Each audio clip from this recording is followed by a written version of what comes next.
Assalamualaikum warahmatullahi wabarakatuh. Saya Sri Wulandari dengan NPM 230102991 dari Prodi Manajemen 11A.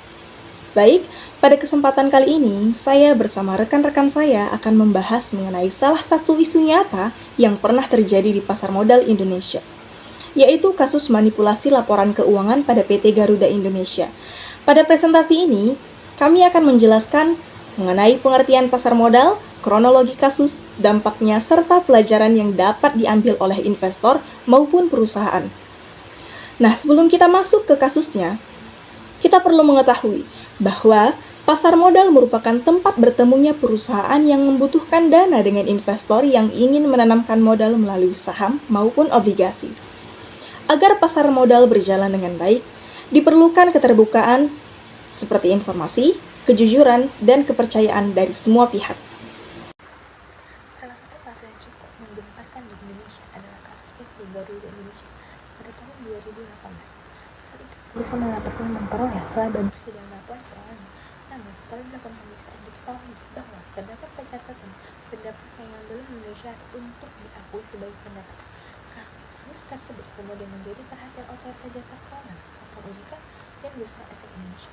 Setelah dilakukan investigasi, laporan keuangan perusahaan dinyatakan perlu diperbaiki. Beberapa pihak yang bertanggung jawab dikenakan sanksi sesuai dengan peraturan yang berlaku. Nah, selanjutnya saya akan menjelaskan dampak kasusnya. Kasus ini tuh memberikan dampak yang cukup besar terhadap perusahaan maupun pasar modal Indonesia. Kepercayaan investor menurun karena informasi yang diterima tidak sesuai dengan kondisi sebenarnya. Harga saham perusahaan juga mengalami tekanan sehingga dapat merugikan para pemegang saham.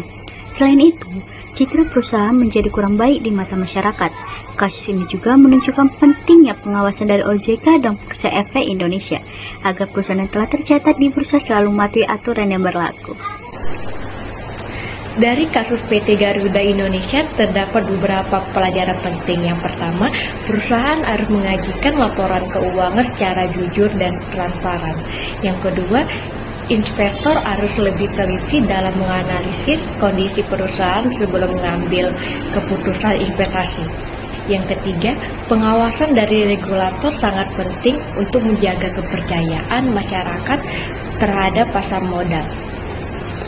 Dari kesimpulan kasus ini mengajarkan bahwa kejujuran, transparansi, dan kepatuhan terhadap aturan merupakan fondasi utama agar pasar modal dapat berkembang secara sehat dan dipercaya oleh masyarakat.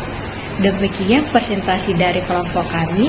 Terima kasih kepada Bapak dosen dan teman-teman sekalian. Wassalamualaikum warahmatullahi wabarakatuh.